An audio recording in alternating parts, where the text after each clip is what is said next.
Good evening, everyone. And today is Tuesday, June 9th. I call the MPS School Committee meeting to order. I'd like to remind everyone that we are being taped and streamed on WMCT-TV. We're going to have you all rise for the Pledge of Allegiance. I pledge allegiance to the flag of the United States and to the republic for which it stands, one nation, under God, indivisible, with liberty and justice. Thank you, everyone.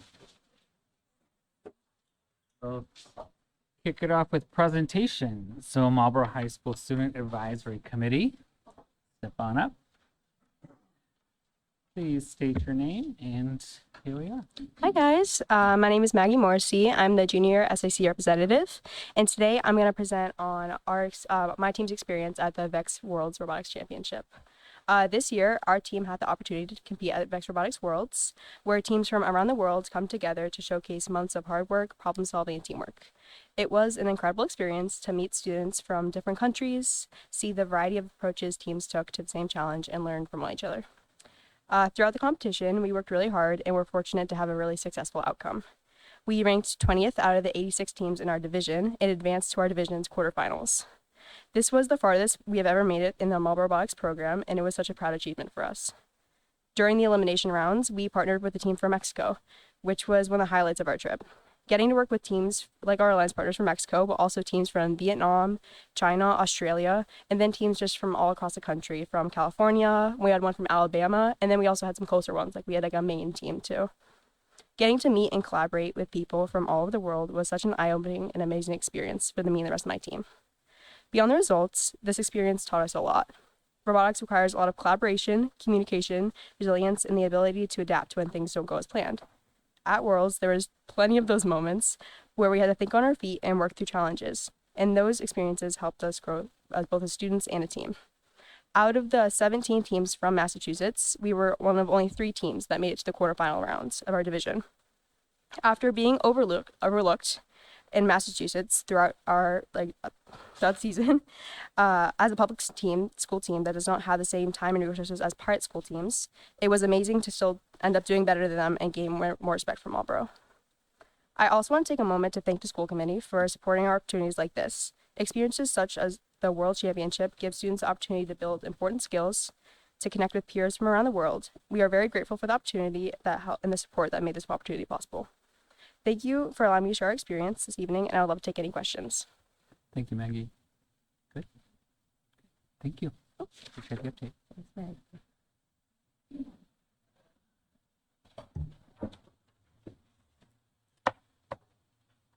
Hello. Good evening, school committee. My name is Sophia Nieves, and I'm the freshman SAC representative for the 25 to 26 school year. My topic today is the benefits of being in the music program here at Marlboro High School. Music in the MPS system begins in 5th grade. There, the students can choose to pursue an instrument, sing in a choral group, or choose not to participate at all. Additionally, being in a musical program provides great benefits such as leadership opportunities, self-development, developmental skills, and can also improve mental health within students. Leadership opportunities present themselves through basic rehearsals all the way to the Music Honor Society Triumph. Not only does it promote collaboration within the musical groups, it also builds confidence and teaches discipline.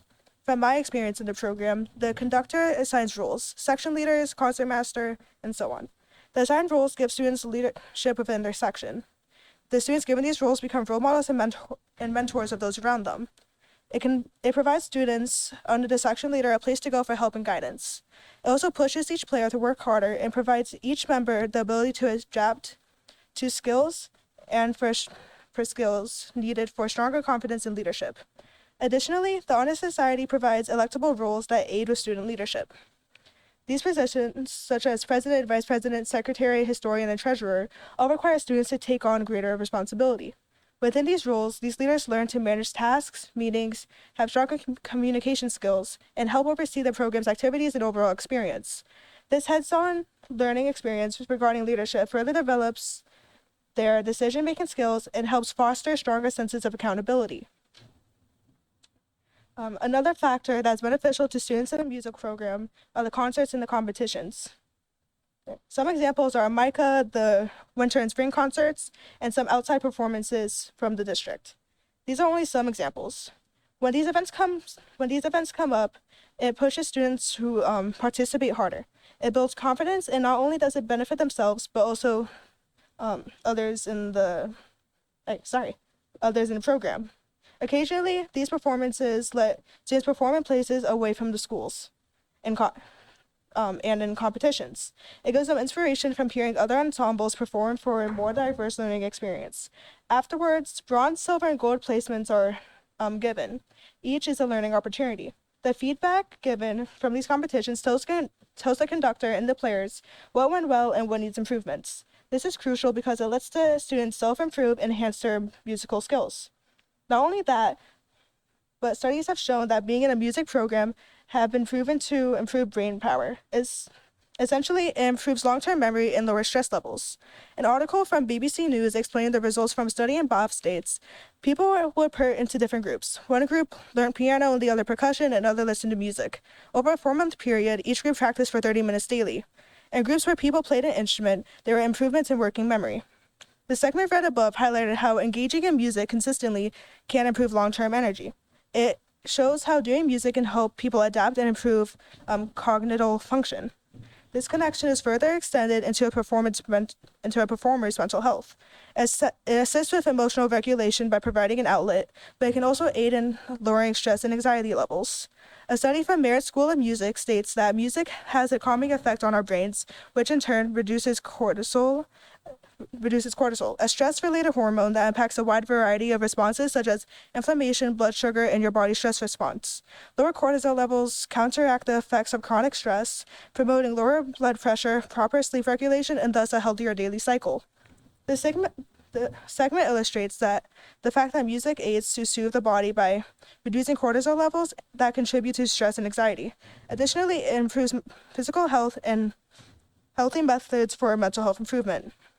Participating in a musical program offers numerous approaches to a student's development. It provides valuable leadership opportunities through electable roles. It lowers students' stress levels by reducing cortisol to better improve their well-being and physical health of the user.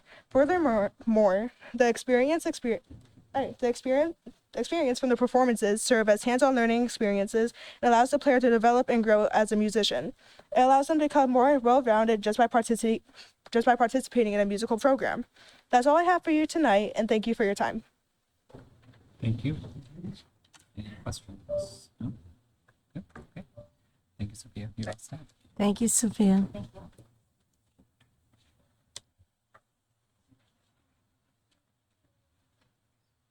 Good evening, school committee. My name is Jade Onyongo, and I am the sophomore representative on the Student Advisory Committee. Tonight, I'm going to be doing a reflection, or more so of a wrap-up of my very first presentation of the year. So just to jog everyone's memory, I presented on the separation of CP and honors classes for underclassmen here at MHS. For those watching who may not know what our classes looked like previously, honors and CP were being taught the same content in the same classroom. The only difference for the honors students is that they may receive homework, a bonus question on a quiz, or maybe even slightly altered schoolwork. This was a problem because honors shouldn't just mean answering 4 questions on a worksheet, while CP only had to answer 2. This creates a false idea of what it means to be in a truly advanced class, and students are signing up for APs and not being able to keep up with the pace. The most evident difficulty in transitioning from a mixed honors class to a true honors class was the jump from 10th grade geometry to Algebra 2. My peers struggled, not being able to keep up with the speed or being used to the structure of what an honors class was supposed to look like. Honors is supposed to prepare you for AP, but it just wasn't doing that. But now, after taking in all this feedback from our student body, classes have been reshaped. Going hand in hand with the accelerated program being implemented in the next year, CP and honors have been separated. Now you're probably wondering what these are going to look like and how we're going to differentiate the 2 courses. The 2 courses will cover the same curriculum, but with distinct differences that weren't previously present. CP classes will cover what is needed to graduate, what's needed to get credit for the class. CP classes will provide that extra support for students, helping to improve knowledge and skills. And students who do well in their CP courses will be adequately prepared to move on to honors classes. And switching or moving up in the courses is still possible, except now it would require a schedule change and potentially a change in a teacher as well. Honors classes' sole purpose is to look at the future of students. Yes, the curriculum is being covered, but at the same time, students are being prepared to go beyond, above the standard. Honors does not just mean a faster pace or stricter deadlines. The goal is not simply more work, but a more rigorous and engaging learning experience that better prepares students for future AP, advanced, and college coursework. This will also help to ease the transition into these classes. I also spoke to some of the teachers at MHS, wanting to know what their thoughts on these changes were. Many of them see it as a very positive alternative to the current struggles they face trying to find an awkward in-between for their CP and honors classes, while trying to accelerate some students, while at the same time trying to provide extra support needed for others. Now teachers will be able to get over that gray space that made it so difficult to accommodate all students, without letting anyone get left behind or anyone feel as though they aren't learning. In conclusion, the restructuring of our mixed classes is going to have a positive impact for our students, easing those transitions and making sure all students are prepared for that next step. As I begin to wrap things up, I just want to thank Mr. Henry and Mrs. Casey for all their help in making this change and help in the creation of this presentation. This presentation is proof that your voice really can make a change. Now, before I finish up, unfortunately, this will be my last time speaking to you all as the Student Advisory Committee representative, as I'm going to be stepping down to take on other leadership roles within our school. But that doesn't mean you won't see me again, continuing to advocate for change and serving as a student voice. Thank you so much for continuing to listen to me talk over the past 2 years about freshman orientation, bocce, and one of my more boring presentations, recycling. I'm so grateful for this experience, and I'm sure you'll see me around. And if there aren't any questions, that's all I have for tonight. Thank you again, and have a great rest of your evening. Thank you, Jade. Any questions? No, I appreciate you coming back and giving it. Sometimes we hear about things, but we don't always hear what the end result was. So it was great that you came back and filled us in on how things went. So Thank you. Appreciate it. Thanks for all your hard work. Thank you, Jade. Of course. Don't be a stranger, huh?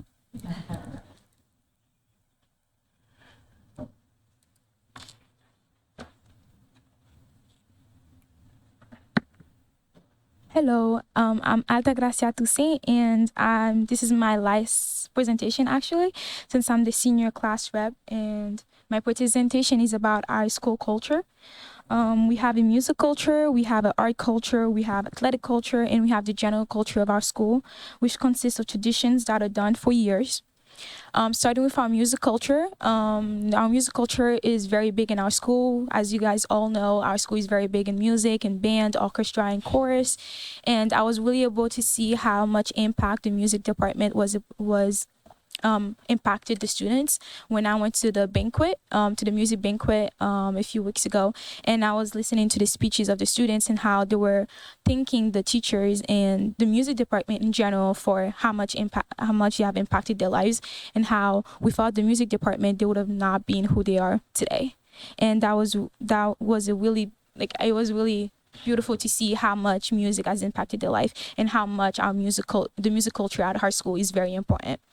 We also have the art culture, which we have the fashion design class where we have a fashion show. The students are wearing the clothes, and being able to see your clothes going down the runway and just seeing the kids wearing it with pride is very beautiful to see. We have the engineering department, there's the robotics club, which they win their competition, which is amazing. They have the art show with portrays the pottery, the different drawings of the students, which make them proud and the parents proud, and it's really beautiful to see. We also have the general culture of our school, which is where we hold most of our memories from high school.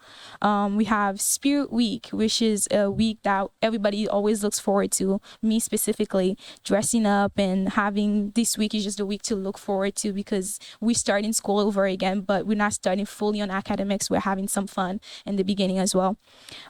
Everybody's dressing up, and it really puts all of us together, because it's a thing where it's like the whole class has to participate for us to win. So it really put the whole class together, like dressing up in the same color, the pep rally, band involved, the athletics involved, everybody's involved. And that's what I like about our school culture, is with all those different traditions and different activities, it never excludes somebody out, because even though we each have our own little friend groups, those activities helps us all being involved within our small group, but also participating in the activity, just as PE Week. Everybody can participate with their own group. They're making memories and having so much fun. We also have the football games and dressing up in theme. Like everybody has to wear white, everybody has to wear orange, and just screaming for our teammates. And even though we don't understand football, I don't understand football, but I still go as much as I can just to be there and just participate and just feel the vibe and just being there with my class. And that's where I hold the memories of my high school years. There's also homecoming. Within having those activities, those cultures, those traditions, we also change them sometimes as the years are changing. Homecoming was the last few years it's been in the football in our gym, but this year it was at the elementary school at Good Now. So things are changing. It was great at Good Now, the garden, the view, everything. It was new and everybody kind of loved it. We also have Fall Fest. Before it was Spooky Festival, I think, and it was mostly associated with Halloween and the kids coming and having candy and having this haunted hallway. But we changed it so more people could feel involved, people that maybe don't want it to be associated with Halloween. So we changed it until Fall Fest so that it can be more inclusive, so everybody can come, so all the little kids can come and participate. That's another way that we've shown that we can change the traditions, we can change out the different cultures and activities that we're making and make them better as the years are changing as well. We also have Step Up Day, which was amazing, but I feel like it can be different because it wasn't as fun as we were hoping for it to be. But I believe each class every year is gonna change it and add something to it and spice it up and make it even more fun. We had our Senior Spirit Week, the different the different themes that we have every single day, and the end of that's Senior Spirit Week was Decision Day. It was really nice to see everybody the next step after high school, whether it was college or a trade school or whatever it was really nice to just see everybody just having a plan and basically announcing it to everybody. It was really nice. We have this thing, Senior Sunrise, we had Senior Sunset, where we're leaving now. And as an immigrant, I came here 6 years ago. There's high schools from different countries are definitely different, and high school in from where I come from is different from high school here. But I was really proud to be able to be in an American high school, having the traditional American high school experience and participating in all those activities and all those traditions that I usually heard from TVs, but I was actually able to participate in them. And I really thought about our school culture when we interviewed the two candidates for our principal, Miss Casey and Mr. Henry. And Miss Casey said something within those lines of those cultures that we have apart from the academic culture of our school is what will attract others to come to MHS. It shows our attitude and spirit and make us look more interesting and different than other schools. And I do think that it's important to keep those cultures and those traditions. Even though we're changing them, it's still good to keep them up because those are the things that we hold on as memories when we leave. I know me personally, I will hold on to all those activities and all those memories I made with my friends and all those activities. And that's what I'm going to keep on as memories of Marlboro High School. And that is something I can also brag about. It's like, oh my gosh, my school have this, but yours doesn't. And even though our school might not be the biggest, it might not be the best school, but I know I can brag about that and say, this is what we have that your school doesn't have.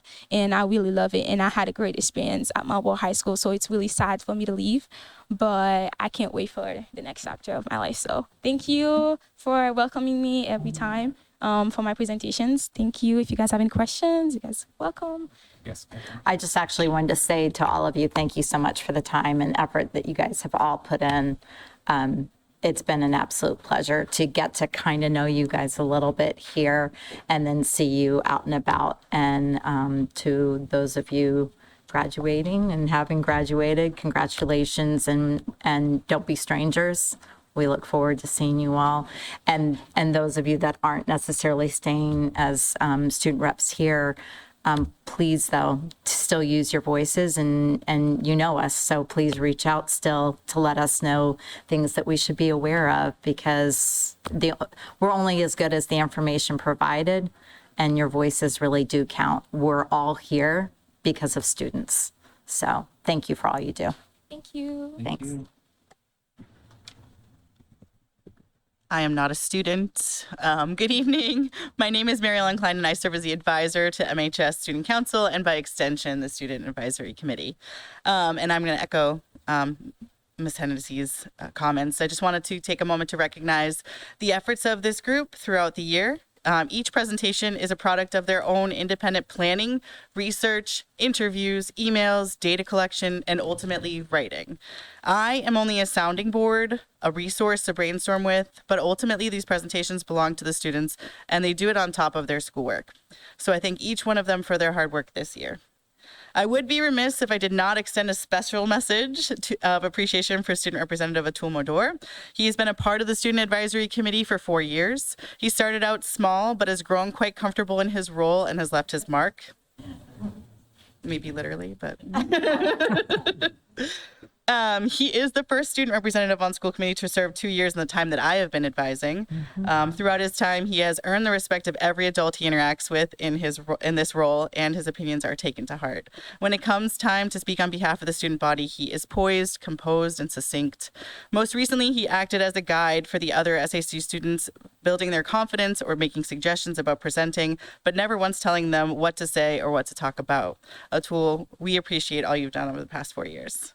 Next year, we'll see some new faces: Felicia Lawanga, Nate Sawaje, Jennifer Loha Kagwana, and Lucy Lawrence. And finally, the elected board selected Maggie Morrissey to be student representative for the 2026-2027 school year. I look forward to supporting them next year. Thank you. Thank you.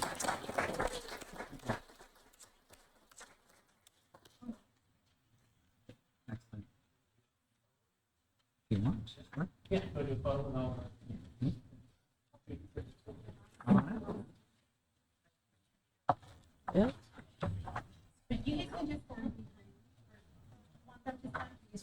Whatever works for you.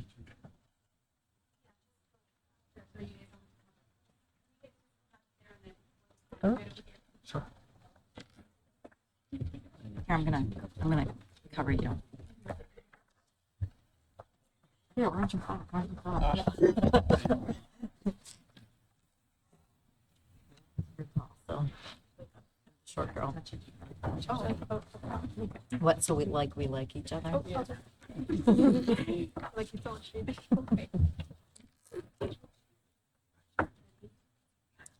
Ready?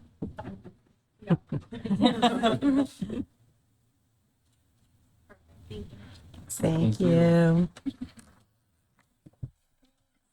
Thank you.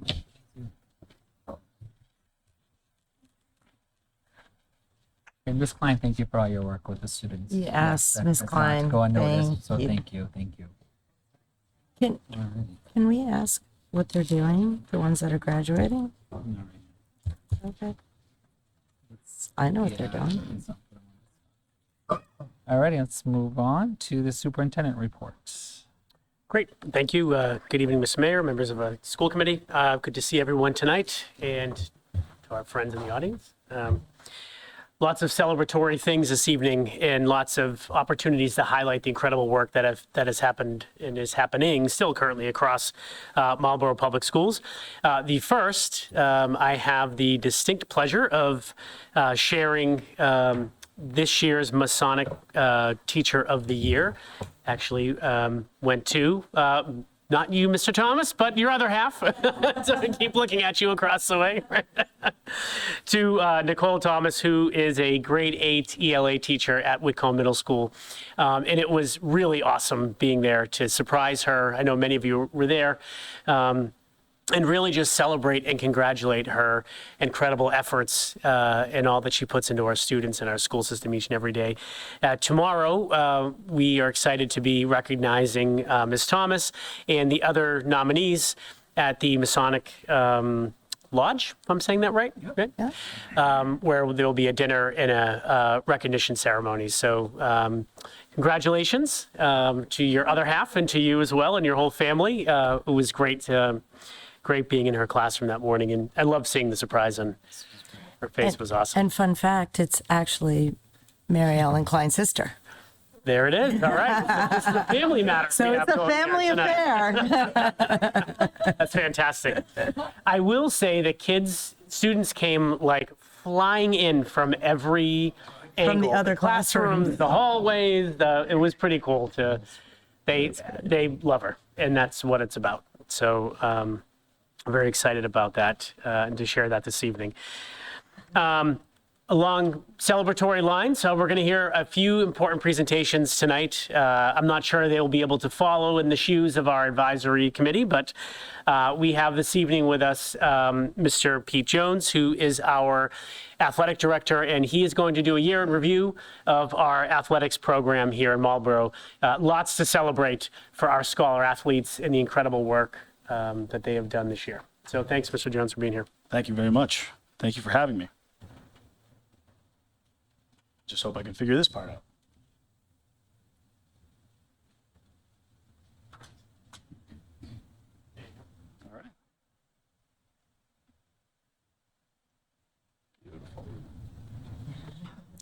All right. All right. Thank you again for having me. And in the future, if I could go before the students, that would be much better. You guys did an awesome job. Congratulations. You guys were awesome. So Dr. DeFalco just asked me to be here tonight to give a little bit of a year in review on our Marlborough High School athletic department. So I'll begin with our fall sports offerings. We had varsity and JV football. We had varsity, JV, and middle school cheerleading. We had varsity and middle school cross country for boys and girls. Same for boys and girls soccer. We had varsity, JV, and middle school. We had varsity golf, varsity and JV volleyball, varsity and JV field hockey, and our outstanding unified basketball offering. I'll go through a couple of the highlights from the fall. We had a couple outstanding seasons from the fall sports teams. Our football team really set the tone with an outstanding season. We actually got off to a 6-1 start. We played on Halloween night against Shepherd Hill for the league championship. Unfortunately lost that game, but we did qualify for the MI playoffs, round of 16, where we lost to North Reading. But it was a great start to the school year for our athletic department. They were an outstanding team, and we actually had, not only did we have 7 league All-Stars and 3 Central Mass All-Stars, but senior Frank Johnston was the defensive MVP for both our league and Central Mass Division 4. So a great season for our football team. Field hockey team was one of the most outstanding teams around. Great season. We had the league MVP, junior Casey Horn, is a Division I commit. She'll be attending Providence College. She'll be returning to Marlborough High School next year for her senior season. We had a great season. We were poised for a deep run. We just ran into a buzzsaw. Uxbridge is, and I'm not being hyperbolic saying it, they are legitimately one of the best teams in the country, and we ran into them in the second round. So as 5 states, this was their 5th state championship in a year, Yep. like in 5 years. Yep. Just, they're good. Yep. So we were deserving of a deeper run, but ran into the Spartans of Uxbridge, unfortunately, sooner than we had hoped. But a great season. And the boys soccer team was excellent as well. I think their season was a lot better than their record would indicate. But we did have 2 all-state players, seniors Luis Campos and João Victor da Silva. We had 5 league and 3 Central Mass All-Stars, and they also advanced to the division round of 32 in the MI playoffs. Some individual success for our golf team. Jake Matros is an outstanding sophomore student athlete for us, great leader, 3-sport athlete, golfer, hockey player, baseball player. He was actually our individual league champion for the Midwatch B league championship. So it was a tremendous individual achievement for Jake and a great achievement for our golf team. Cheerleaders were outstanding. They were the Division II Central runners-up. I went to the state championship at Worcester State. I don't know how they finished 8th. They were outstanding. They absolutely nailed their routine. They were deserving of a much better final rating, I think, than 8th in the state. But they were a really outstanding cheerleading squad. We had not had winter cheerleading for a number of years. We brought that back this winter. Not a competitive cheerleading team, but more of a sideline spirit team.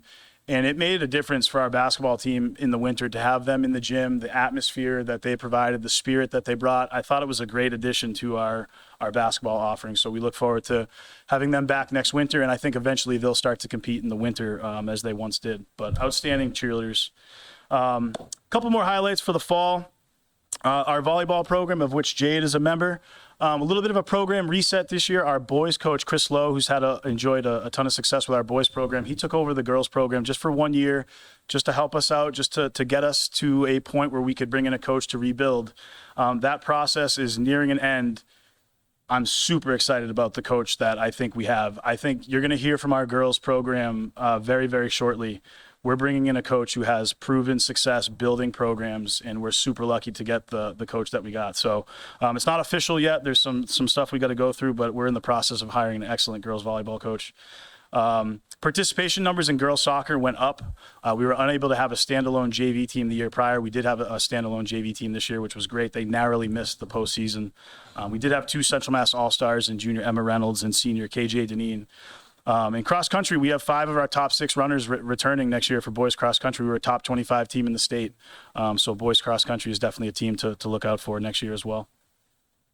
So quickly, fall at a glance, 28 league all-stars, 2 league MVPs, as I said, Casey Horn for field hockey and João Victor de Silva for boys soccer.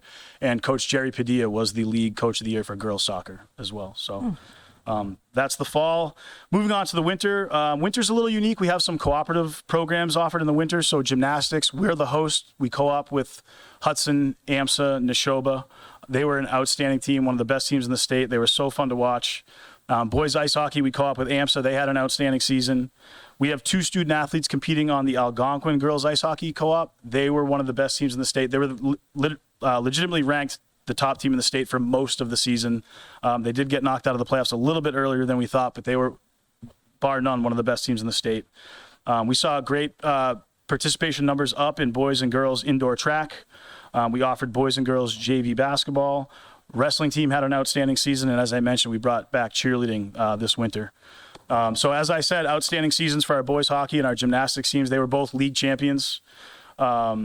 The hockey team hosted the round of 16. We lost to Essex Tech, but the barn was packed at Naven Rink. It was a great atmosphere, a great game. It was a snowstorm outside, but it was a great night. They had a great season, and they had a league MVP. Thomas Masalski was the league MVP from our hockey team.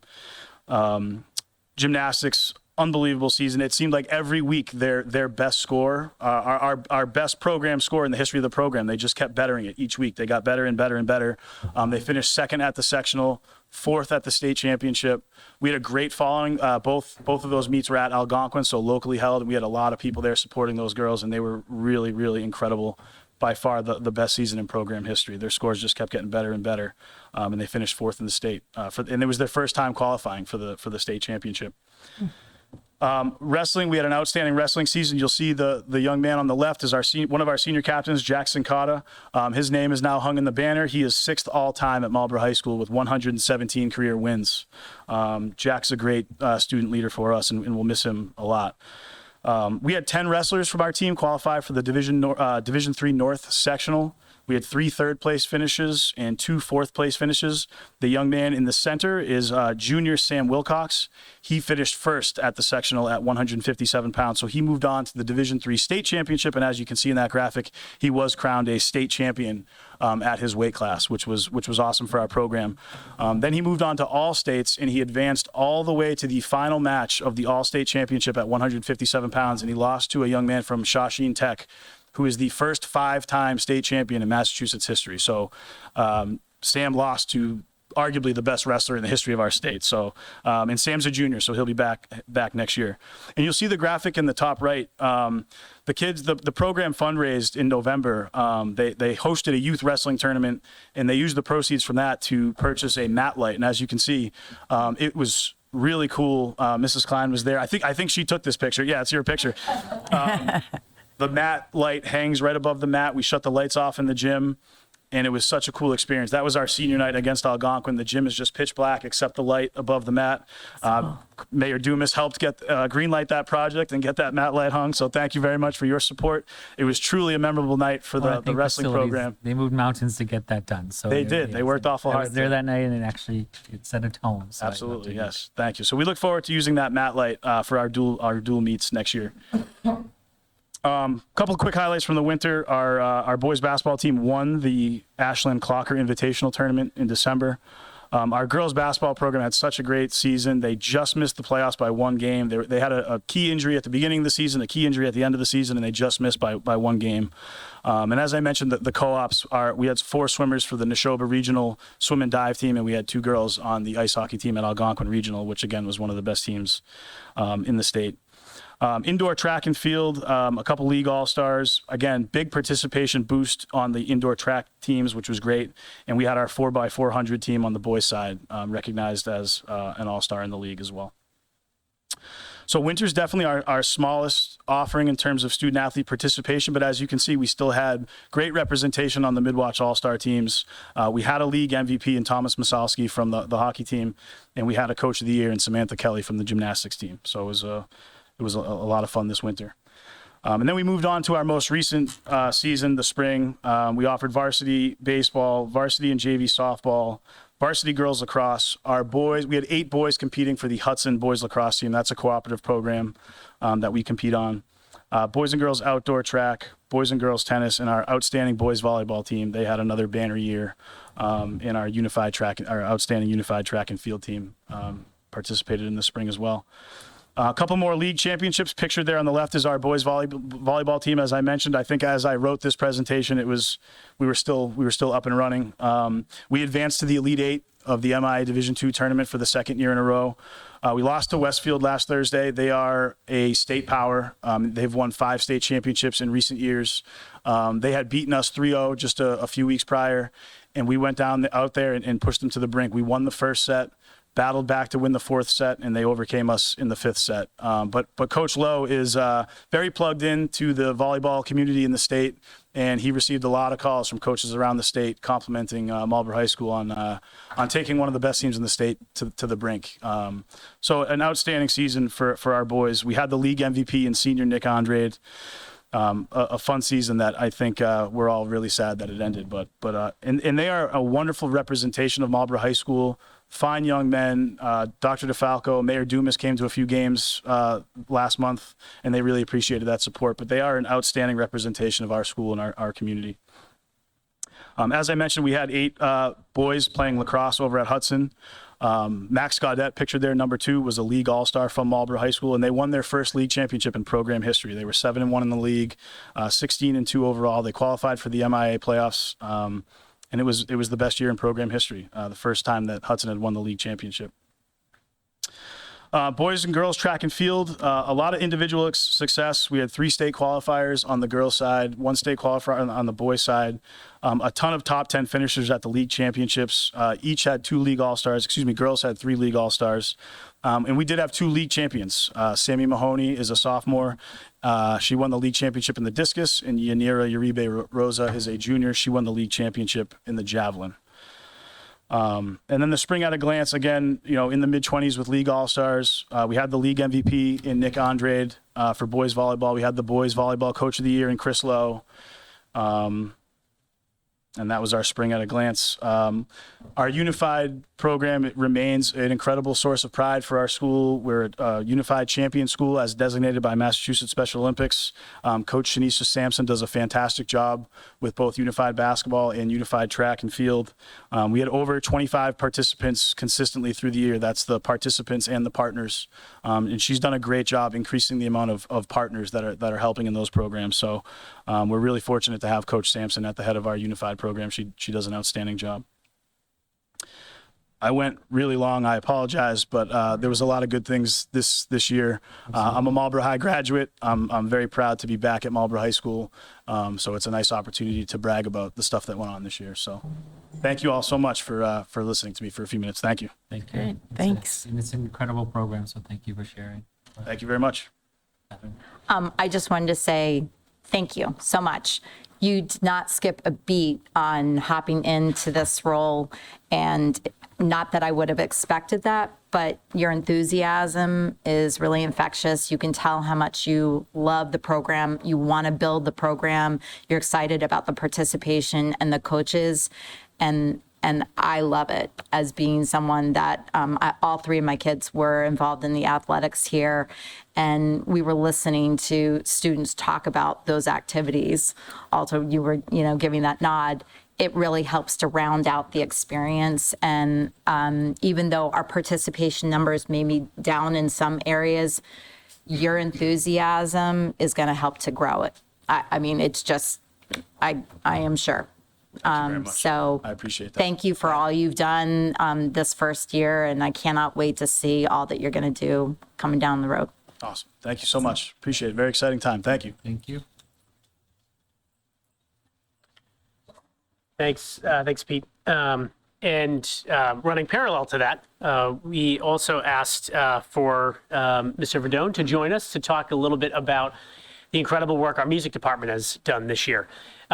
We know that both Pete and Jimmy represent a significant number of adults, coaches and educators and musicians and athletes that really make all of this come to life. So we're appreciative of both of their presentations tonight, but know that there are many people behind it.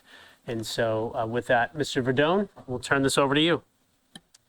Thank you very much. I am going to go ahead and hope for the best here as well.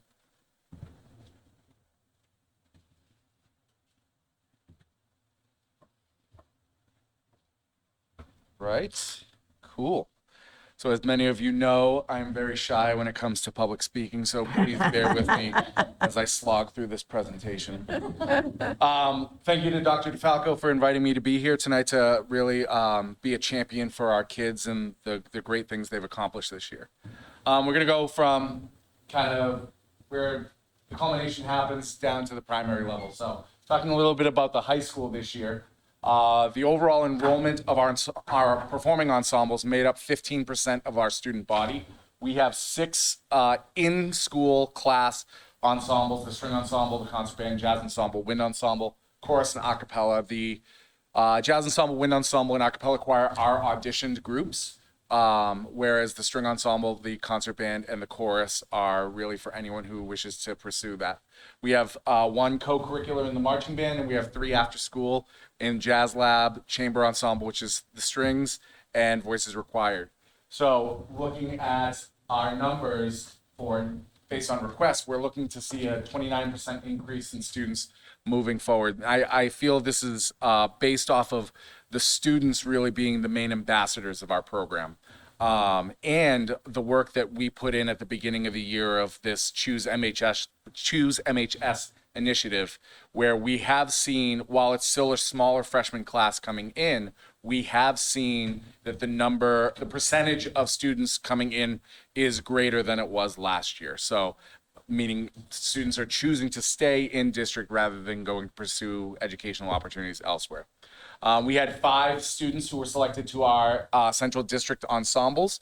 2 of those students went on and were selected for the All-State ensembles in chorus. That was Dylan DuPont and Sky Monahan. One of the things, and you heard Sophia mention this earlier, is we really pride ourselves in student leadership. 2 of our main goals this year as a district was meaningful discourse and meaningful feedback.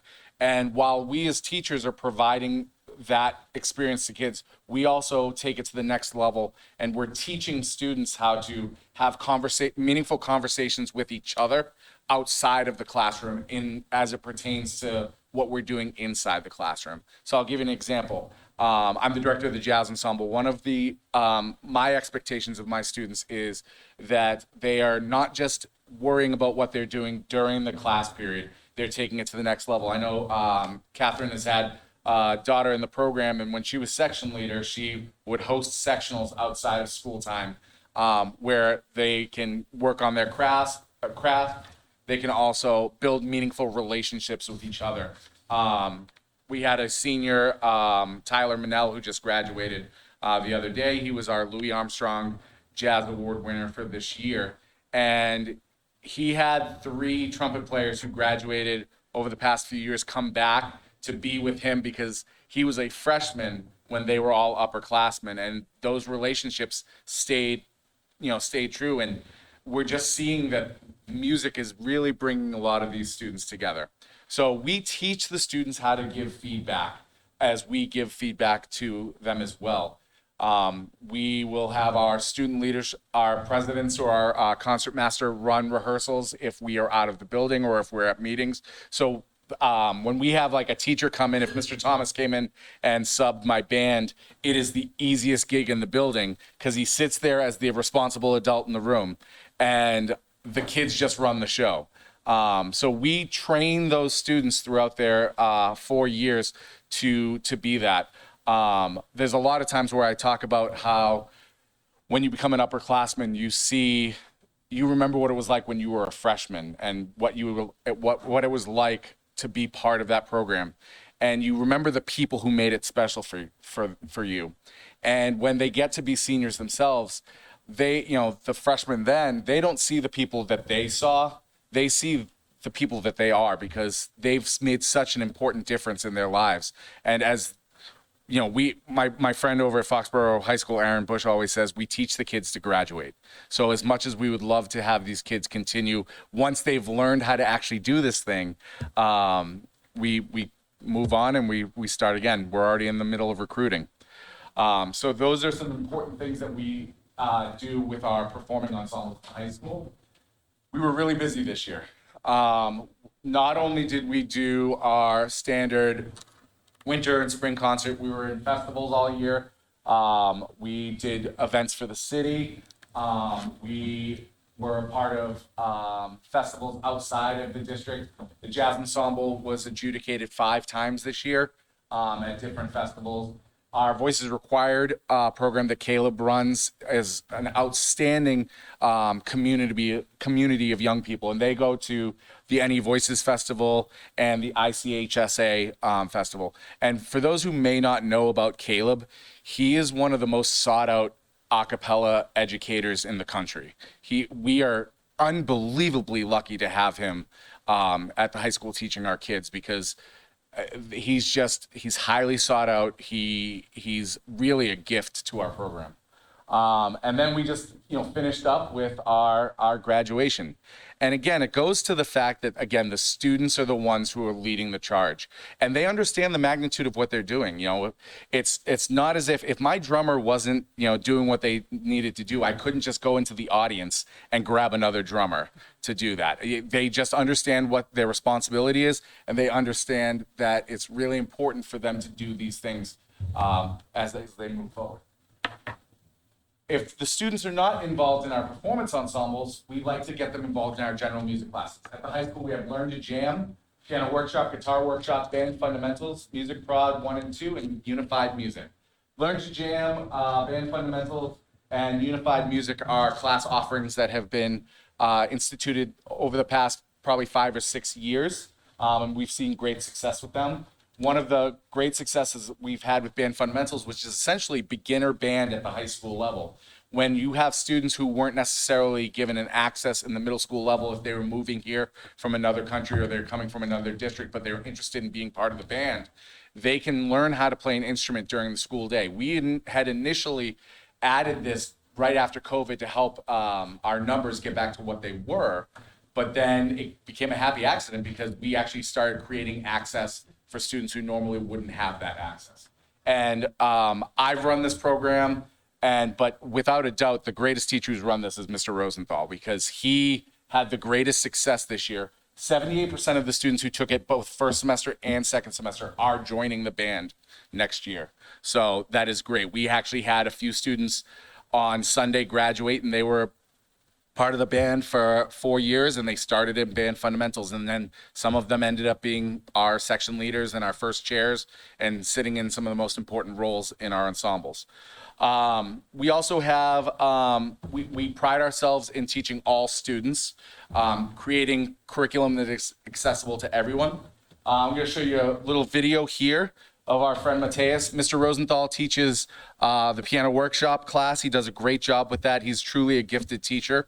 And he looked at Mateus and said, okay, well, you want to play piano, but you can't read the music right now because you're blind, but we're going to make it work. And so he worked with the OT department, and all of Mateus's music is in Braille. They found ways to kind of figure out how to equate numbers to the letters. And here's a little proof in the pudding, our guy Mateus.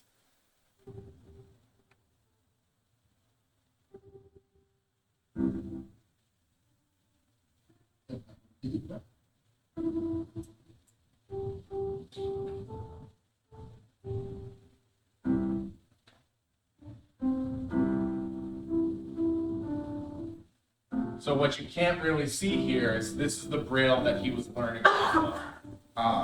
And he's done a great job. He wants to be part of the band next year. So we are working on that piece of how we're going to make that work. but we are very excited that he wants to continue on in music. And his brother is also coming up and is a violin player, so he'll be with you guys next year in strings. Music production. Mr. Weldon, again, does a great job with this program. This is one of the best music production programs in the state. The students are using industry-level software that they will be using if they pursue this as a career. We had a student, Isaac Lattis, who's done all of the music prod programs here and did an independent study this year. He ended up working and producing his own album, and so I wanted to play you a little bit of that.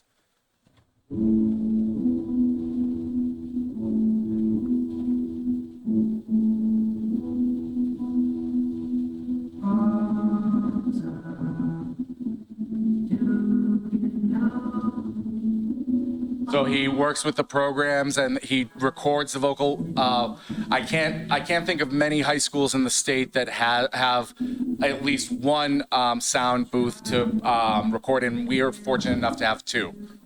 So a little bit of that. And then our workshop classes where students are primarily working on a solo level.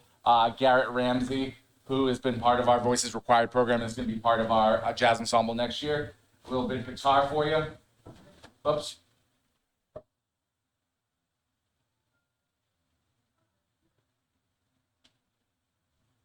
So regardless of where you join the guitar class, if you are a beginner or if you've had experience, that you start at where you need to start in the curriculum.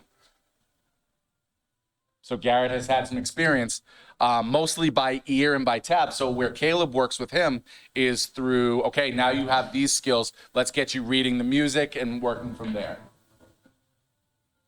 Cool, that's about the high school. Whitcomb, this is truly exceptional here. We have our band, chorus, and orchestra in 6th, 7th, and 8th grade. The 6th grade, 57% of 6th graders are in one of those groups. 52% of the 7th graders are part of one of those groups, and 52% of the 8th graders are part of that group. So more than half of Whitcomb is doing a performance group, and they're doing it by choice rather than what it was a few years ago where everyone was kind of mandated into doing that. The Whitcomb School also has after-school programs for jazz band, From Out of Nowhere, which is their contemporary a cappella group, and the chamber group. 7 students were selected to the Central Mass Junior District, which is the highest number we've had in quite some time. 6 of those students were middle school students. Freshmen are also allowed to audition. We had one freshman make the jazz ensemble as well. And Whitcomb actually hosted the Junior District concert, basically from up to Oakmont all the way down to Shepherd Hill and Bellingham. Students came here to Whitcomb and got to experience our auditorium, and we had some of the finest educators in the state working with those students here in Marlborough. The ensemble directors, Ms. McDonald, Ms. Wilmington, and Ms. Pettengill do an outstanding job with these young people. And we're very lucky that due to some of our planning with Dr. DeFalco, we're adding a staff member at the middle school to help the general music side, allowing more time on learning for the ensemble. So ideally, it's looking like it's going to be that band, chorus, and orchestra will meet 3 times a week next year. And we will be combining our 7th and 8th graders to have one ensemble experience together, which is definitely going to help our numbers coming to the high school, but also create a sense of student leadership within those ensembles as well. They have general music classes at the high school as well for students who do not want to be part of performing ensemble. All students in general music get to experience music ensemble learning briefly through steel pans, West African drumming circles, and ukulele. You can see that up here. So we're giving performance opportunities on a smaller scale, similar to how we do at Learn to Jam at the high school.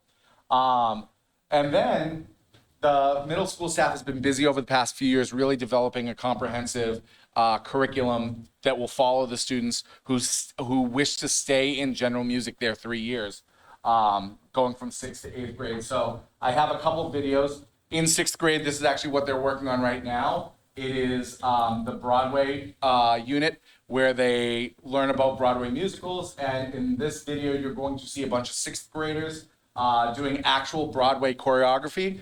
that obviously they're killing here, and you'd probably see this on the Tonys, like it was a few days ago. So check this out.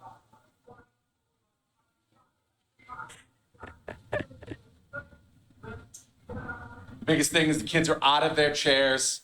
They're not just learning or listening, they're moving. It's helping our students who are more kinesthetic learners.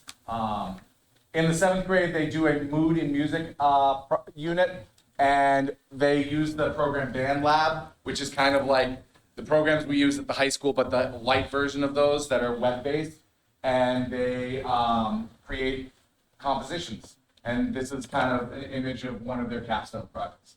And then in 8th grade, they do Rap My Story. So they will pick a story, and then they will take the lyrics, and then they'll figure out how rhythmically they can make it work in the music. So here's a little bit of that. This has been big in the state over the past few years.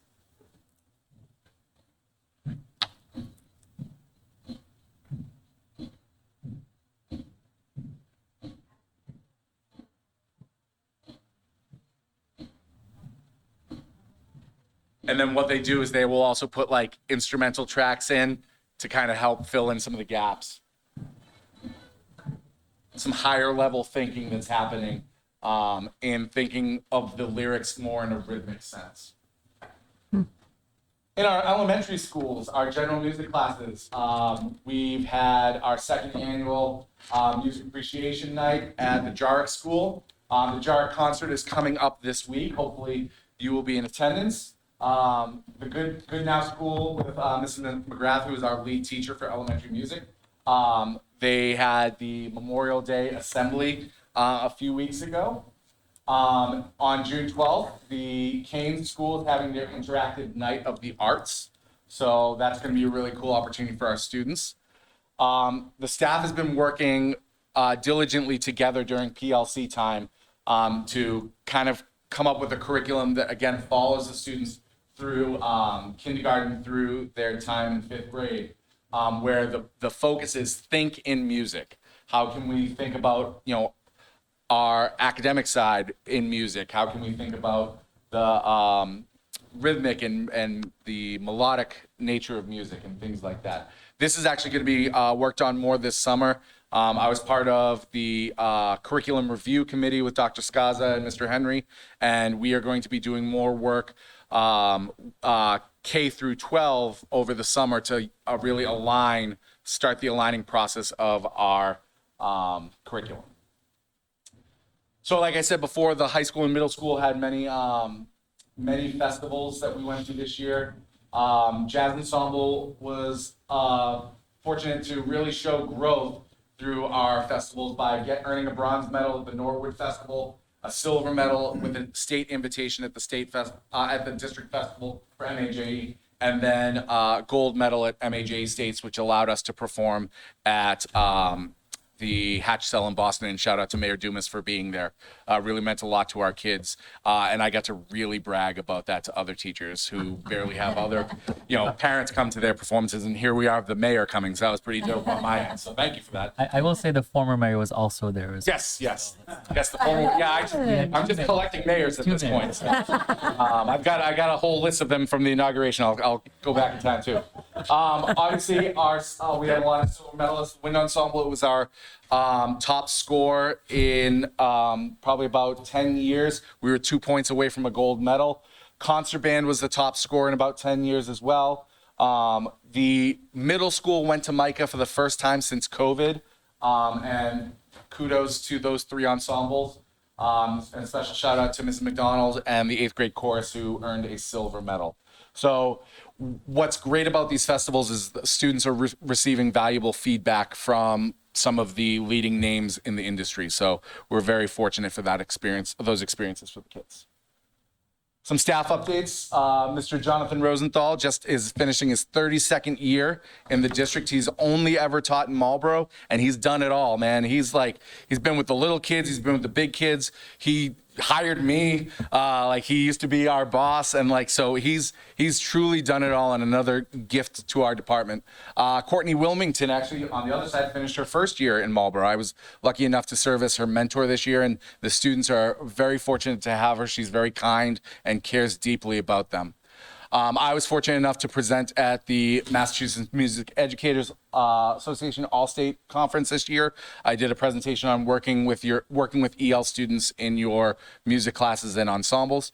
Julie McGrath over at Goodnow received her master's in music education from Gordon College. But the coolest one up there is I think we're actually 1.5 staff members now, because we just got a new staff member in Ben Levitt, one of our elementary music teachers, and his wife were fortunate enough to bring baby Nathan into the world. So he's been on paternity leave, and look at how happy he looks. He's going to be even happier when he has to do PLC's meetings with us next year.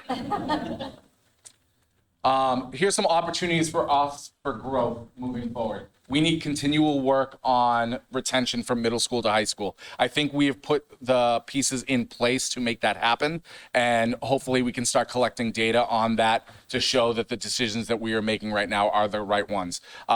We were fortunate enough to meet with Dr. DeFalco back in January as a full music staff and kind of create a 4-year plan as to how to really, with the end being, how do we get instrumental music back into our elementary schools?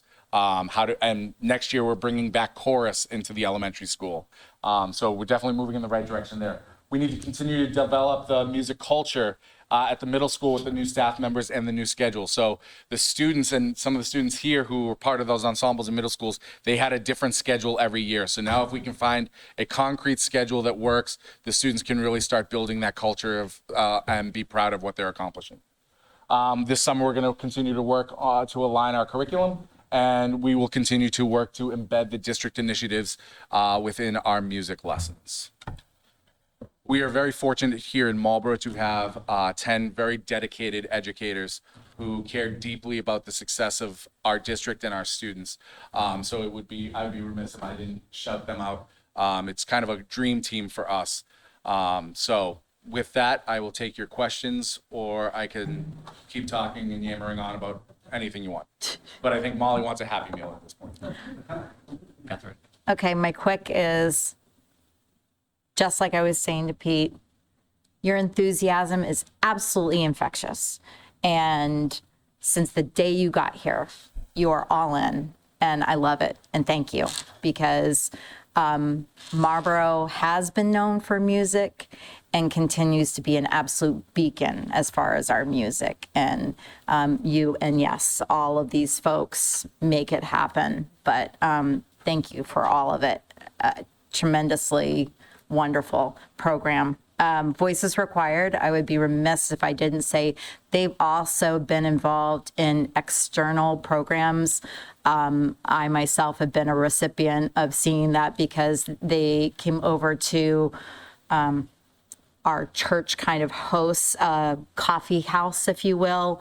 And so 5 O'Clock Shadow, which Caleb, our own Caleb, is a part of, a professional a cappella group, came to sing, and Voices Required has been over at Common Street concerts a couple times, and it's great because it gives them all different exposure.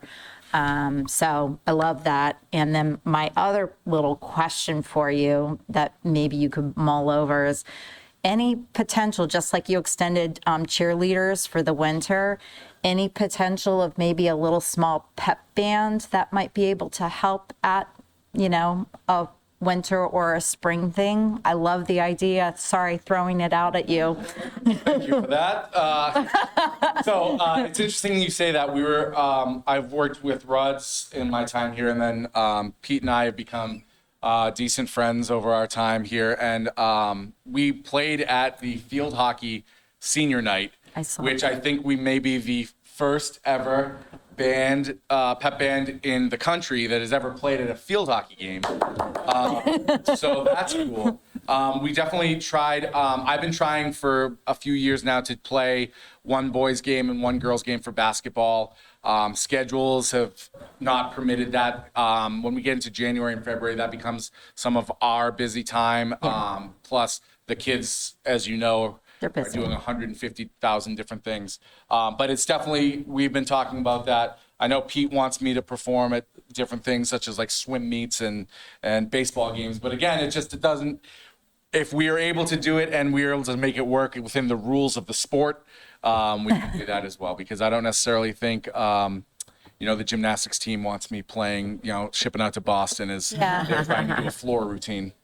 And thank you for humoring me by considering that. I just think about we were really impressed when we went up to UMass Lowell to ice hockey games where my middle child went, right, and seeing how great their pep band was. And so I thought about, as you talk about many of our alums, they don't always, have those opportunities of maybe getting involved in like the marching band at college, but maybe the pep band might be something. And again, it's trying to expand their interests and futures. So sorry, had to. No, it's good. It's good. So thank you. Thank you. Any other questions? Hello. Not questions, because I know what you guys go through all the time. I'm so impressed. I'm so proud of this music program. Matter of fact, I'm so proud I'm jealous, because when I went to high school, we didn't do half of this stuff. Right. And I'm jealous of you as a teacher because you're such great students. I'm jealous of the students because they get to get benefits of you and the rest of the music staff, who I really, really have a great deal of respect for. The last couple of times I spoke was about middle school concerts, and I praised the kids and I praised the audience. Completely left out the most important people in the room with the teachers. And I can't thank them enough for doing what they do. I've done that job. I know what it's like. They have to work 3 times as hard because they've got 3 times as many things they have to do. They have concerts, they have performances, they have rehearsals, and it just amazes me sometimes. My favorite picture of all the things you had up on the board was your second slide with the football player playing the tuba.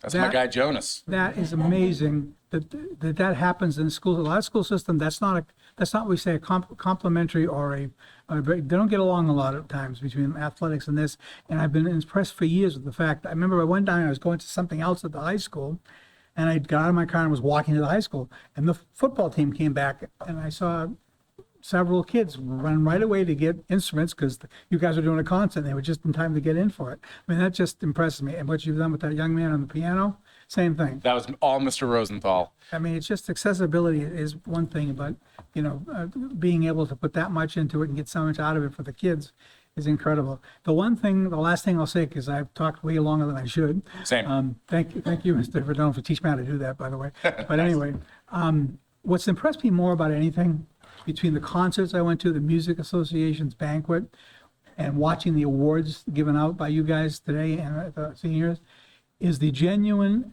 affection and respect you guys have for each other. Just, sorry about tearing up, but it's hard to see that these days. And I'm just impressed every time I walk into a room with a kid with an instrument or a kid with a voice starts doing something in Marlboro. You got to stop and do it. You got to watch, you got to listen, and you got to appreciate. So thank you so much for everything you do. Thank you. Yeah. Anything else? I think, if I may, I think one of my highlights was to see every single band member and chorus all on one stage at one Yes. time. Oh, at the jazz. And did Les Mis, I believe. That was a That- massive undertaking, but That was amazing. But I can't tell you, I personally took a picture, and it was extremely phenomenal where you all came together and did that. And I want to make sure that's highlighted because I'm getting goosebumps even thinking Yeah. about it, because it That was was amazing. to see everyone on that stage all working together and coming together for something so beautiful. It was really impressive. So kudos to you. Thank you. And again, for the record, it should be stated that we are very fortunate here in Marlboro to have such support of our administration and school committee members and the city. We consistently have school committee members at performances. The mayor comes to everything. We have city officials coming to everything. It's great to see that in the audience. And honestly, it's great for our parents to see how much you all care about their kids, because it makes our job a lot easier when we have that support. It's an incredible talent and an inexpensive night on the town, I like to say. So, or else would I rather be on a Friday night? Unless than you have to sing. buy a lot of chocolate from the Music Association, and then that could run you up. I did popcorn, and it cost me a lot. I still have bags in my cupboard. But kudos to you and, Thank you. and the entire team. So, Anything else? Anything else? If not, we All right. move on. Thank you. Thank you. Yeah, Molly's been so good. Nice job, Mom. Nice job, Molly. So again, just before moving to the next item, a big thank you to our music and athletics department. I know sometimes we like to pretend that kids come to school for math and science class. Maybe some do, which will, no, you know. Math again. We're racking on math and graduation. And now it's okay. But this is so important. I mean, this is so important. It's not just, you know, that it kind of provides a well-rounded experience, but these opportunities really help our young people grow into the individuals they become. I know I lost my high school cross country and track coach, and I've been out of high school a very long time, and I went to his services last fall. I mean, these individuals just, they leave a mark. They help you become who you are as a human being, and cannot thank you and the teams that you represent enough. So thank you so much. Thank you. Still riding the high from Sunday, just a couple of quick highlights on graduation. It was my first Marlboro High School graduation, and it was quite remarkable. I am just constantly stunned by the sense of joy and camaraderie and community and pride that exists in our school system and in our city, frankly. And so grateful to be part of that. The speeches were amazing, Atul. I've listened to yours multiple times, and I giggle every time because of your, like, hello, it's me again. You know, my name's Atul, in case you forgot from 10 minutes ago. Right? That's really great. They just were all so powerful, and it just really speaks to who we are as a community. We graduated about 250 students between our Marlboro High School and then our evening programs. And we have some scholars who are still working at it, and we'll have, we think, about maybe 12 or so August graduates. So we got a few friends that are still plugging away that we're still cheering on and helping and very proud of. But really can't wait to see what happens next for so many of our graduates. And definitely need to give Mrs. Casey a tremendous shout out. Truly, she started the role Monday of last week, and in her first week was able to move through so many different important events and milestones to celebrate the class of 26, and is recent of this morning with the awards. She puts that, you know, big box out and steps up onto it so she can reach the mic, and just, you know, delivers, you know, in just such a powerful way. So big shout out to Mrs. Casey and to the entire MHS team. There is so much time, effort, and energy that goes into making sure that we recognize and honor our graduates the way that we should and the way that we do. So very proud moment for me on Sunday, and feel very grateful to be part of that. Moving on to our student attendance and enrollment update. In your packet this evening, you have our updated numbers. Very pleased that we are still on target at almost every school to exceed the chronically absent numbers that in terms of reductions of that the Department of Education set for us. Our attendance, we are still working very hard right up until the 22nd, which is our last day of school. And it's an early release day, and it's a Monday, so that might not be the best attendance day. But if you're watching, please be at school because every moment counts. And speaking of every moment counting, my last item on the agenda for this evening is to talk about our summer learning opportunities. So I'm going to ask members of our Office of Teaching and Learning to join us at the podium and talk the school committee and the community through what we know is going to be a blockbuster summer learning experience for all students. Thank you. Good evening. I'm Heather Russo. I'm the K-12 math supervisor, and this is Jennifer Ryan, the K-12 literacy supervisor. And we are very excited that all students in Marlboro Public Schools will have the opportunity to engage in summer learning this year. Even our newest and youngest learners, those students entering kindergarten, will be receiving a welcome to kindergarten bag when they attend screening this spring. That includes a bunch of activities and books for them to complete and read over the summer. As Dr. DeFalco mentioned, the primary purpose of summer reading and summer math work is to prevent the summer slide, the decline in skills over the break. Summer reading maintains academic momentum and encourages independent reading, while summer math ensures foundational skills remain sharp and refreshes prerequisite skills. Both content areas are going to prepare students for their upcoming coursework. The summer reading portion will be incorporated into early ELA assignments in September, and math skills will show up in units throughout the year. If students don't finish their summer work over break, they will have an opportunity to complete it after arriving back to school in September. And additionally, any students attending summer school through the district will be assisted in completing their assignments while they attend summer school at all levels. Other opportunities to support students who need extra help, such as after-school tutoring when we return in September, will be announced at a later date. All materials for this work can be accessed on our new portion of our summer work website. So that's what we have projected here, our regular MPS website. You can see here we have a new button for summer learning.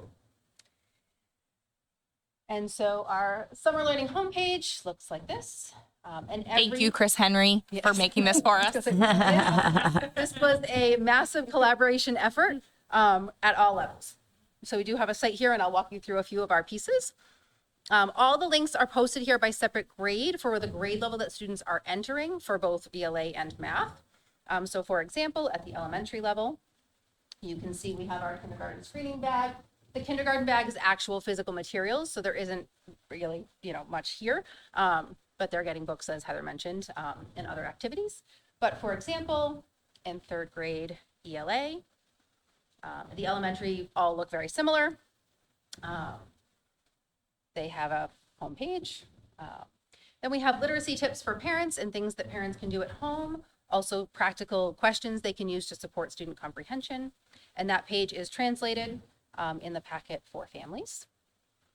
And then at every level, we have book suggestions. At the elementary level, we partnered with the public library, as well as used the Scholastic Summer Reading Challenge just to give different categories and genres of books to read, as well as places to read. So it's kind of a mix there.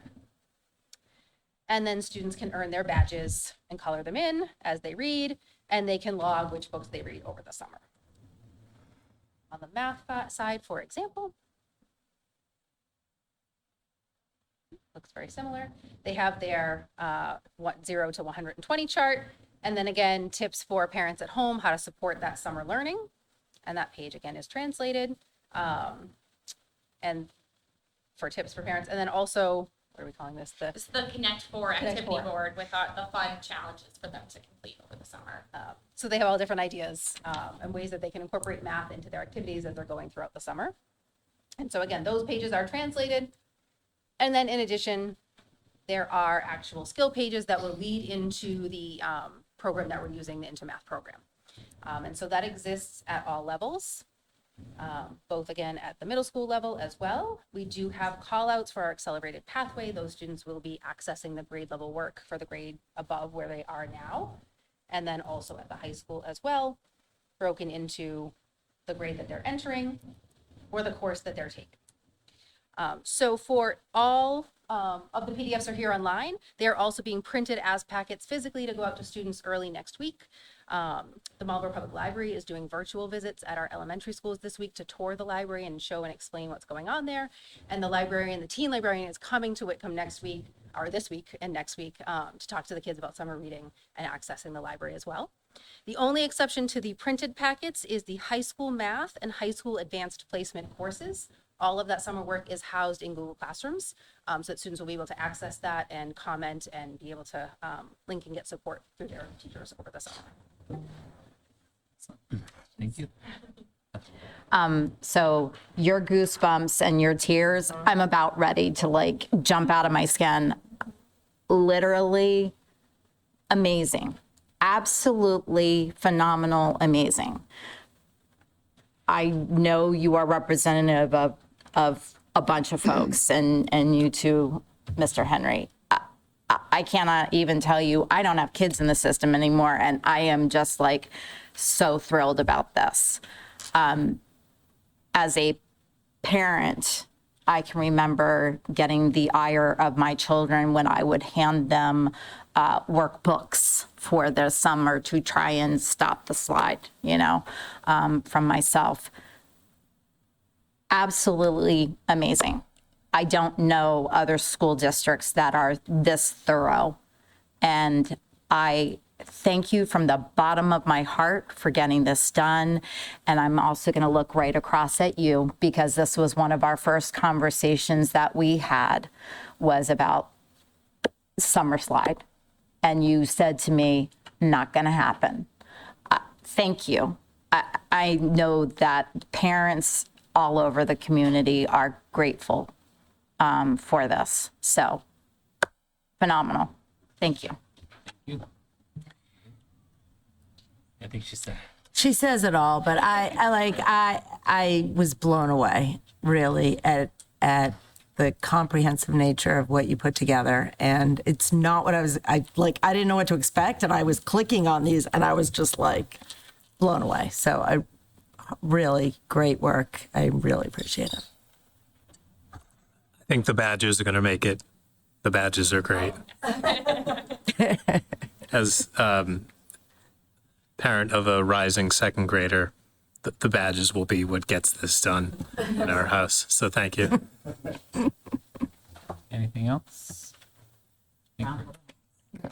Thank you. I think we're good with your report, right? I think it's the longest my report? we've ever had. I'm sorry. No, it's all Sorry, not great. sorry. Don't be. Sorry, not sorry. So let's, what?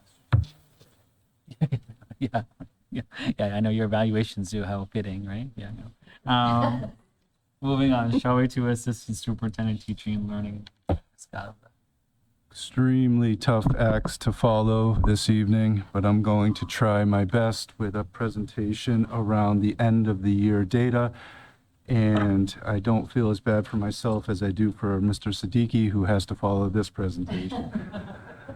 So as I get connected here, I just want to say a couple things. I want to thank the members of the Office of Teaching and Learning who are in attendance tonight, because not only did they present, they're also here to support my presentation on the end of the year data, which I'm very pleased and honored to share with school committee members tonight and the public as well. I also want to mention that Mr. Verdone, he's not here any longer, but he failed to mention that I played guitar at the Tri-M. Gave it my best effort. I hadn't played in a year, and received an honorary induction. I was very privileged. Mr. Crusoe was there. He can attest.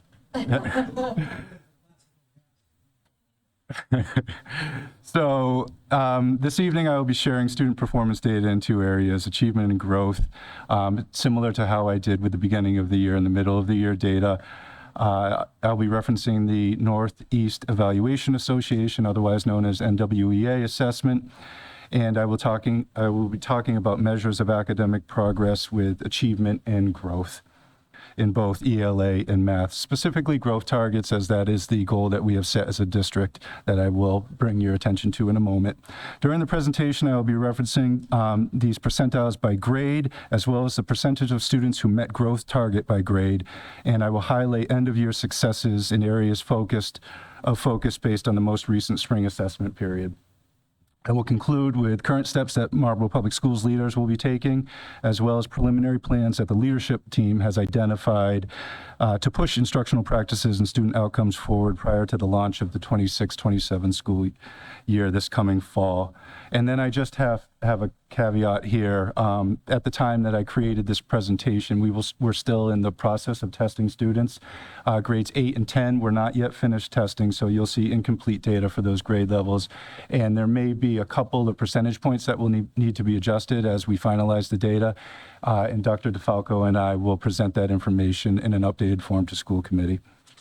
So as we move through my presentation here, I also want to note that I received a commendation on the format of this presentation. It was Miss Ryan, I believe, and a couple others. So I refused the urge to beautify the slide and just kept it in a standard format here. So hopefully it is easy to read. Again, the district goal is that at least 60% of students in each grade level, K through 10, will meet or exceed their projected growth target as measured by the NWEA assessment. We're all familiar with that goal. And as you can see by this visual, hopefully it is clear to you in the audience and at home, we have with the data that was available at the time that this presentation was created, 8 out of 9 grades met or exceeded the 60% growth target, with grades 1 and 2 making the most overall growth. And you can see that grade 6, I will update that percentage as it could have moved one way or the other. And then as noted in the bar graph, you do not have a percentage for grade 8 or grade 10. But every other grade level that was tested is either right at that 60%, as you can see with grades 3 and 4, or above the 60% or higher, with the highest growth noted here in reading in grade 1 at nearly 75%. Then you move on to math, where you also have very remarkable outcomes with 9 out of 10 grades who met or exceeded the 60% growth target in math. A lot of our principals who I've spoken with are really attributing some of this growth and achievement to the new math program at the elementary level in particular, but it should be noted that we introduced new curriculum to Whitcomb recently as well. If you look at those data points, you have tremendous growth in a number of areas, in particular grades 3, 4, and 5, right at that heart of the primary grades where you typically see a slip in achievement and growth. We are getting kids at those very pivotal grade levels to turn the corner, and in this case, this school year show some tremendous growth. Grade 10 noted was not finished testing when this data was run, so that 40% mark of growth in math is going to change. There were a number of students who hadn't finalized their test. Moving on to the achievement comparison. So I have three visuals there from fall, winter, and spring, and you can kind of see how the percentiles moved. And I'm pleased to report that they moved in an upward direction with most grades here. You have 6 out of 9 grade levels that made an overall achievement growth from fall to winter and then winter to spring. So if you can just scale, and I put those lines to just kind of help you with the incomplete testing. I had to kind of omit some of the grade levels, but you can see how they track side to side, with K moving from winter to spring 43rd to 47th percentile, grade 1 jumping from 43rd to 48th, and again this is in reading, grade 2 jumping from 41st to 54th, grade 3 increasing from 46th percentile to the 48th. We had a slight dip of 1 percentile point in grade 4, a slight increase in grade 5 of 54 percentile, 4th percentile to 57th percentile. Grade 6, a slight 1 point percentile decrease of 44th to 43rd. Another slight decrease in grade 7 of 51st to 48th, and then a tremendous growth in grade 9 of the 55th percentile in reading from winter to, in the spring, a 70th percentile ranking, which is very high. And again, I will get you the grade 10 data for both reading and math when it becomes available. So we have a lot of great success here to celebrate. Moving on to the winter achievement percentiles, you can see that we kind of stayed even Steven here, winter to spring with kindergarten, but at a relatively high achievement percentile, the 60th percentile. We increased in grade 1 from the 46th percentile to the 53rd. We increased in grade 2 from the 52nd percentile to the 63rd. And grade 3, we had another increase of the 51st percentile to the 59th.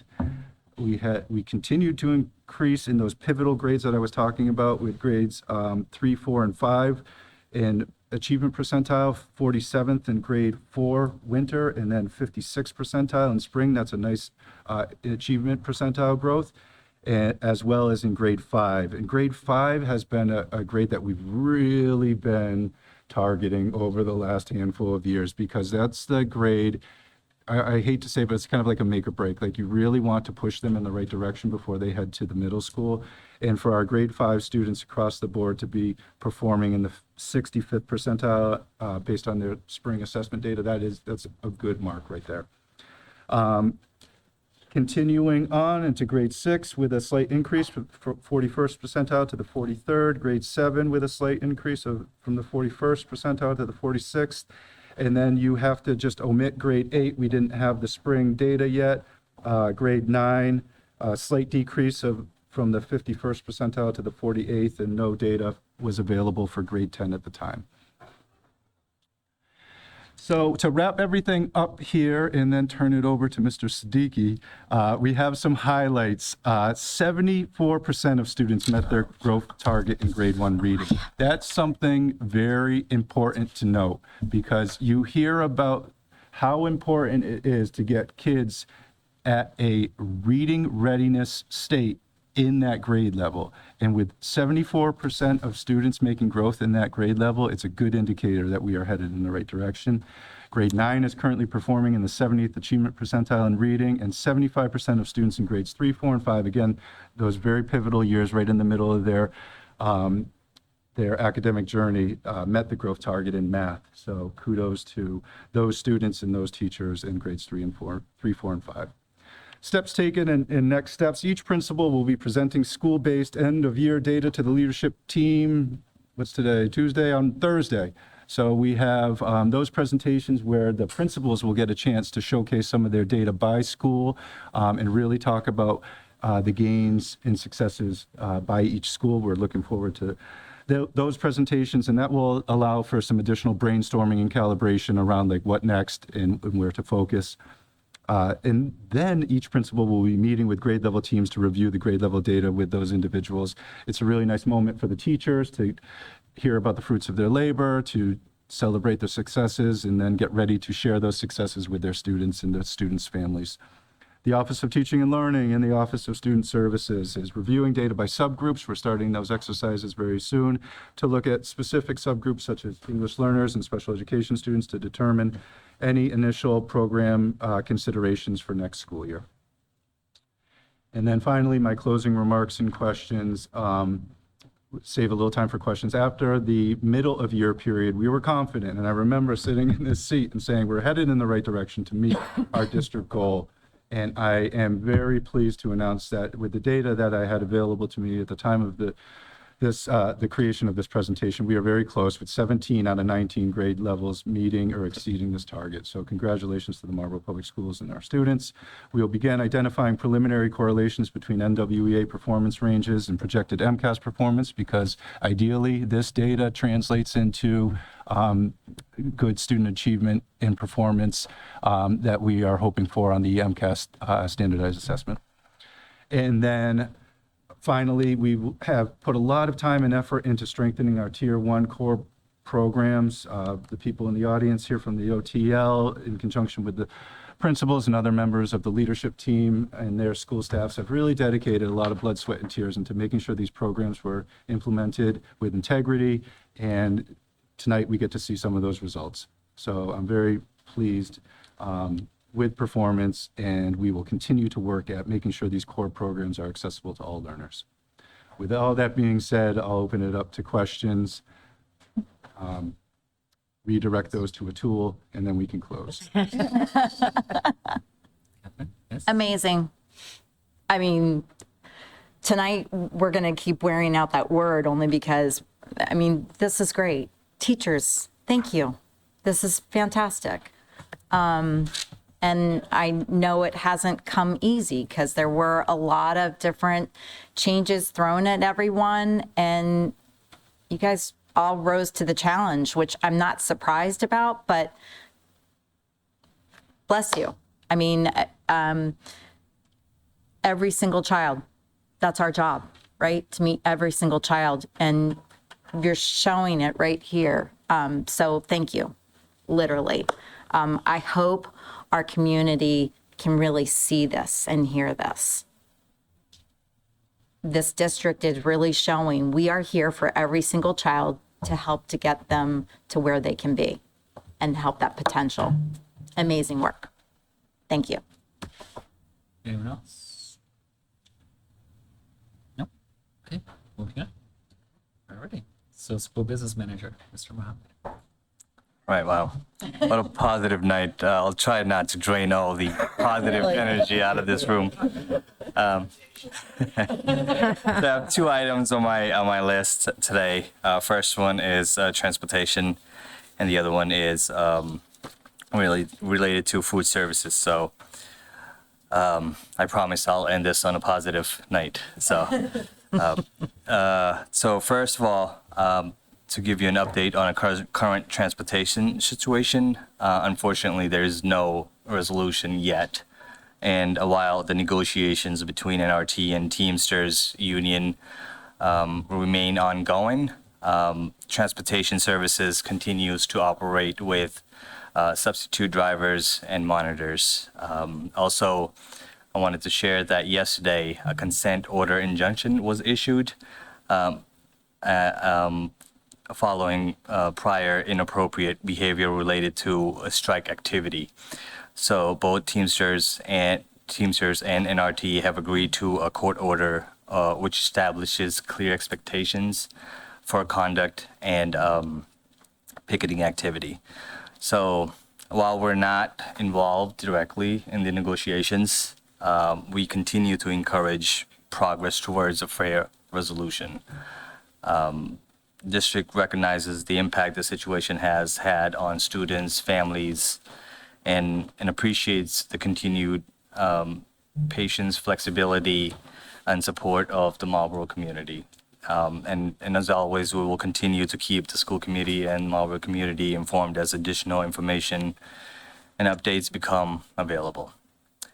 So second part of my transportation update is related to our summer and fall planning that we have been doing. So to begin, summer programming, we are on track to have majority of our students identified this week, and we will turn that data over to NRT to start the routing process.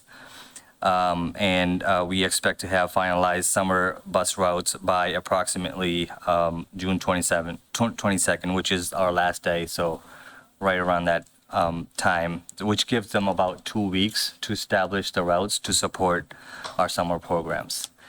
And also, I've been given updates on our fall planning in the past meetings, and in the past I've talked about the walking zones being eliminated, how the registration process. And tonight I wanted to highlight we're looking at some the routes, and I wanted to share some timelines for the routes that we are looking to initiate. So initially, we will submit the static data at the end of the school year, around June 23rd, and then shortly after that, we will schedule weekly meetings to check in with NRT to monitor progress, and from there, after our summer program ends, we will start working with the live data around August 4th, and that week we'll we'll evaluate the routes, and we expect NRT to have finalized routes and be posted by August 10th. So those are our timelines for the route creation and posting, and throughout this process, we'll continue to share updates as enrollment data evolves and provide timely communication to families. Our goal remains to ensure accurate planning, clear communication, and smooth start to the school year with this proactive planning. So, and the second item on my list that I'm really excited to share about, to bring back that energy into the room is, it's our summer food program. We are expanding this program this year to provide greater access to free summer meals for children's ages 0 to 18. So this is a federally funded program that supports children, families in income qualified areas by helping address food insecurity during the summer months. So this year, Marlboro is adding 3 new public park locations in addition to Marlboro Public Library.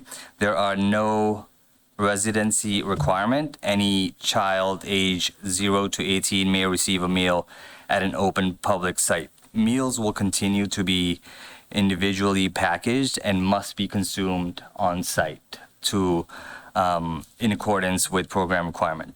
And also the major supporter of this program is Project Bread, and they have a website where families can go and look at locations and find the service times across Massachusetts, and Marlboro is one of them too. Meal service will be offered at both enrolled school sites, which serves only students enrolled in the programs, and open community sites serving all children's ages 0 to 18. And for closed enrolled school sites, locations are Goodnow Elementary, Marlboro High School, Whitcomb Middle School, Kane Elementary, and Nasbit Valley. For open public sites, locations are Marlboro Public Library, Ward Hill Park, Stevens Park, and Gillany Park. And I have the timings and the dates, which will be listed on the Project Bread website for the families to look at. And the expansion of these locations, particularly into community parks, is intended to improve accessibility and ensure that children have access to nutritious meals throughout summer. And also the SP summer application that we submitted into the portal has been approved by DESC. So I'm very excited to share that news with everyone. That's great. Yeah. Yes, thanks to the If you have any Recreation questions. Department for opening the parks, because there was a lot of collaboration with that as well. So thank you, Yeah. Chuck. And kudos to all the people that put this together this year. So That's great. yeah. Thank you. Thank you. Okay. We're moving on to the acceptance of minutes. Minutes of May 12th, 2026 school committee meeting. Motion to accept the minutes of the May 12th, 2026 school committee meeting. Motion on the table and seconded. Questions, comments, concerns regarding the minutes from May 12th, 2026. Seeing none, all in favor, motion carries. Thank you. Favorite part, public comment. Are there any public comment? Public comment going once. Seeing none. Any public comment going twice? Seeing none. Last and final chance for any public comments. Seeing none, we will close the public comment section. Moving on to acceptance of donations and gifts. We have a anonymous donation to Kane for $300 for ice cream for Kane grade 1. I'll move approve. to approve. Thank you. Motion is on the To table. accept. Seconded. Questions, comments, concerns regarding the ice cream for the kiddos? Seeing none, all in favor? Motion carries. And we actually have a Best Buddies Leadership Conference that we need to vote on. So I don't, if anyone has any questions, comments regarding Best Buddies in the conference, it's all in your packet. Not, we need a motion to approve, then can go to the conference. Does anybody know anything about it? Oh, okay. Oh, come on up. Thank you. Good evening. My name is Marissa Ivansian. I'm one of the educational team leaders in the special education department at Marlboro High School. Yes, I do know about it. We have had best buddies in the district or at the high school for several years now. We've never had the opportunity to send a student to the leadership conference, which is a national leadership conference. Up until this year, there was a student that wanted to go. She was willing to pay for it at her own expense. Her name is Amy Wiskowska. And I just wanted to say I have a little thank you. I would like to extend my sincere gratitude to school committee for its continued support of our Best Buddies program and its commitment to creating meaningful opportunities for our students. This year, thanks to the generosity of Jody O'Brien and special education grant funding, Amy will have the opportunity to represent the represent our district at the National Best Buddies Leadership Conference at Indiana University. Attending this conference will provide Amy with invaluable leadership training, opportunities to collaborate with her peers from across the country, and a chance to bring back new ideas and best practices that will strengthen inclusion, friendship initiatives in our schools. Thank you for investing in our programs and experiences that empower our students to become compassionate leaders and advocates for inclusion. It is a 3.5-day workshop in Indiana, July 17th through the 20th. Terrific. And I did notice that she got a number of awards this morning. So she's busy beaver.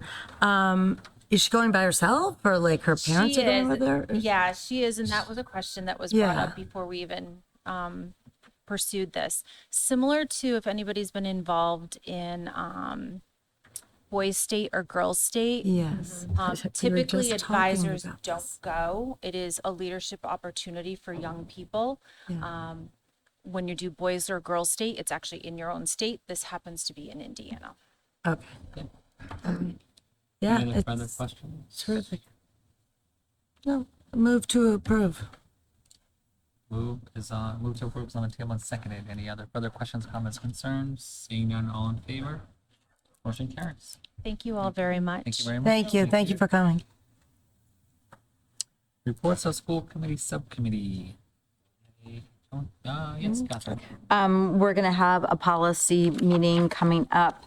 I haven't put out the meeting information yet because we were trying to narrow down on dates, and it looks like it's going to land on the 17th, which unfortunately I think Mr. Geary was not able to meet, but out of everyone, I think we're kind of needing to land on that date. So I'll be posting that shortly.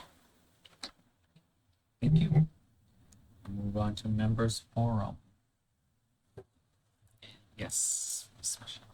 Is this your last meeting, or you're going to come to the last one? Oh, awesome. Okay. We'll fit you then. Just a reminder, June 12th is Friday. I'll be looking for something from all of you in my inbox regarding the superintendent's evaluation. Thank you. Members forum, anything else? Yeah. Yes. Wanted to say thank you so much, Jody and everyone that pulled together for the Special Olympics. Absolutely phenomenal day. Loved being able to be a part of what I could, and the smiles on the faces of not only the kids, but the staff and parents. Really great. And I hope you walked around smiling from ear to ear too, because really was absolutely fantastic. It was, thank you, and a special shout out to Nick Rolando and Michaela Mahoney, who really took the lead on organizing all of the liaisons from the schools. It was a great day, and it's becoming that annual event that we wanted to get back to pre-COVID. Yeah. So, phenomenal. And the other thing was this morning, the underclassmen awards was really, really fun. I wish I had been able to take videos of two of our unified students, because if you had been there to see it, and obviously a number of you all are, you know what you saw. I mean, it just filled your heart with absolute pure joy. Thrilled for themselves on winning awards, if you will, but also hearing everyone cheering for each other. That's about the kindness. And I said to Liz Horatio when we were talking right before she had to quickly get up on stage that we didn't realize about or whatever. I loved the core value awards. Those were really meaningful. You guys put a lot of heart and effort into everything, and the kids being able to emulate the kindness and the respect and the thing, it really means a lot. So just was really great to be there. Thanks. Anyone else from members forum? Other than congratulations, class of 2026. Yeah. Said that. There's nothing else. Move to adjourn. Move to adjourn is on the table and seconded. All in favor of adjourning? You're adjourned at 9:19. Thank you, everyone. Have a great night.